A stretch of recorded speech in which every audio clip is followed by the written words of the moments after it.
Ladies and gentlemen, welcome to Scriptly Adapted. I am your host, Keone Howard, with Kate Knowles. Hey guys. Kate Knowles. We are continuing with the theme of strong female characters. Yep. Last week, we covered our favorite female characters. And this week, we focused on one together after a film we just saw recently, Beasts of the Southern Wild, starring Oscar-nominated actress Quevanzhane Wallis. I'd like to retract my statement from 2 shows ago. My favorite win of the night was Jennifer Lawrence. I am so happy. Oops. After seeing this movie, I have to say Quevanzhane Wallis was brilliant. 2 qualities that really stuck out to me about her performance was her innocence. And yet, even though she was innocent, the raw emotion that she was able to feel. As the movie went on, I don't know about you, Keone, but I didn't really start to feel sympathy for them because they seemed happy. They seemed happy, you Kate. know? They seemed like... It was a choice. It was a choice. They definitely had the opportunities to go to shelters. It was also addressed in the film that they didn't want to go to shelters. They enjoyed the life that they lived. You got a sense that they appreciated everything that they had a little more. And it was a family, not just blood linked, but it was a family in the community. Yeah. They all knew each other. They all hung out with each other, had dinner together. The kids played together. In the film, you don't just get Quevanzhane's character as a strong, surprisingly strong female type, but you also get there's an underlying, there's an underlying story which is family, togetherness, community, and how all of that intertwines and how all of that, helps. It was such a great dynamic between Hush Puppy, who was Quevanzhane Wallis' character, and Wink, her father, who was played by Dwight Henry. And that's pretty much, it's following their journey as father and daughter, and as the movie goes on, you see that Dwight Henry's character is sick. Right. And he's essentially dying. And so you see that she's being taught not only how to survive, I mean, she's only 6 years old. She's being taught to love. While she has to have those survival instincts, she's still only a child, but yet she has to grow up so incredibly fast. She has to grow up so fast. It's really about her strength as a young child to have to mature perhaps faster than she should. To survive, and also what it means to love her father and what it means to love her community and her people that she lives with. Speaking of loving her father and her father teaching her early how to survive and to be strong, I got the sense, I don't know if you did, I got the sense in the film that during the time of him teaching her that she needed to be strong and that she needed to be the one who goes on, and because he knew he was sick.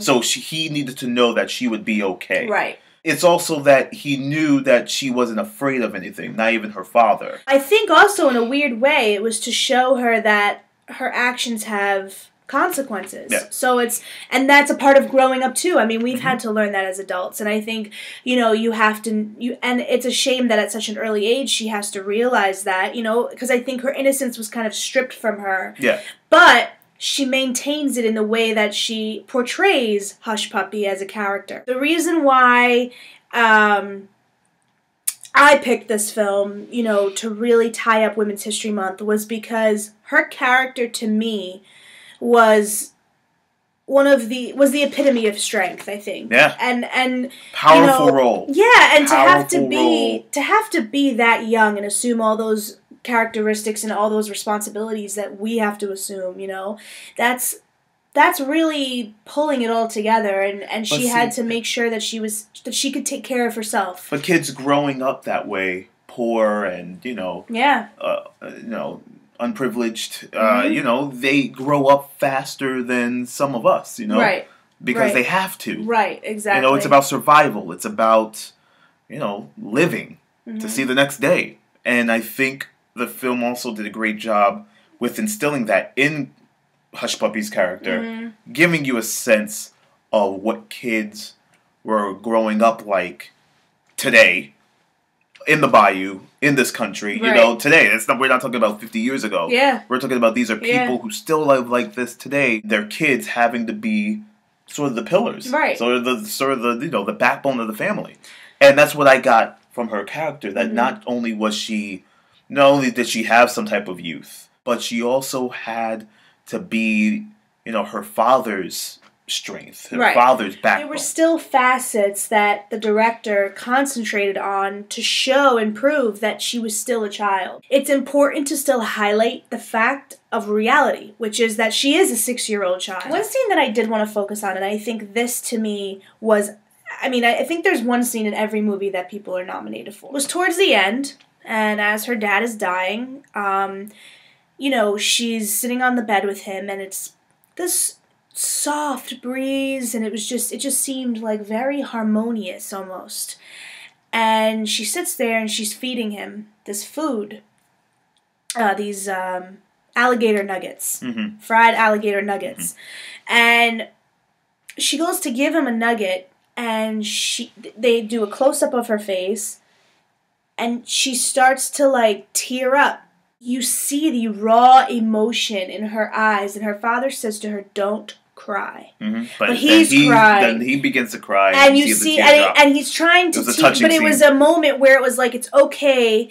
Yeah, you have to be strong, but it's okay to be in touch with your emotions, and it's okay to show that you will have weak moments, because out of weakness comes strength. To me, that was the most beautiful point in the film. I agree, Kate. I think that was where we did see finally the connection between the two. Yeah. I mean, I believe from the beginning there was a connection.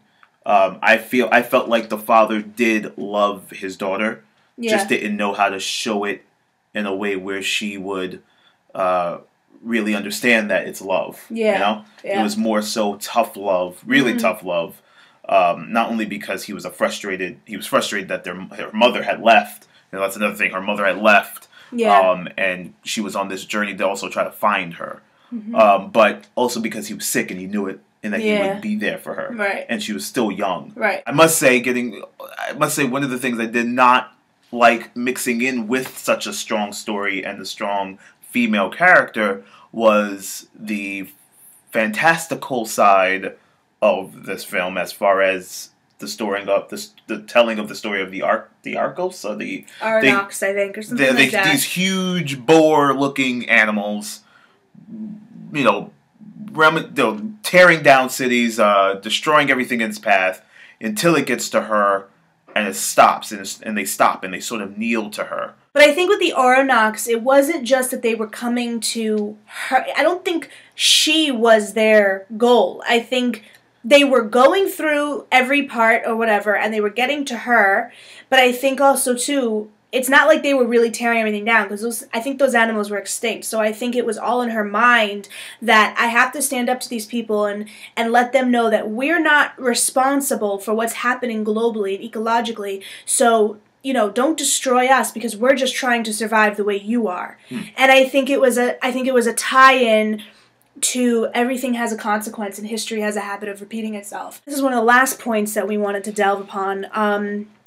Is it really takes a village to raise a child. And I think that was really evident. And, you had one main woman character who really took over educating the children on the Oronox and all that and what was happening. It was a beautiful thing to see, and I think she was rearing Quevanzhane Wallis, who didn't have a mother, to know what it was to be like, to be a woman, or to grow up to aspire to be that. Right. And that's showing you the raw connection between a parent and their child. It was all about instilling in her the courage to go on. Yeah. And we just wanted to bring that to you, and we appreciate you guys tuning in for Women's History Month, and stay tuned for our next review, and keep watching, guys. Keep watching. Thank you, guys. Bye.